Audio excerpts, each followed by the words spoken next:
Hayotingda qilgan eng yaxshi qaroring bu Alloh taoloning kitobida yodlashingdir.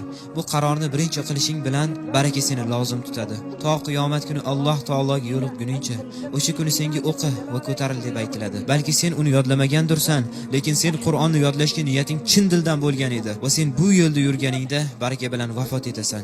Chunki Alloh taolo niyatlarga qaraydi. Bu yo'l yengildir va yoqimlidir va chiroylidir va millionlab barakalidir. Men buyuk Alloh taolo bilan qasam ichaman va bilginki men Alloh bilan qasam ichyapman.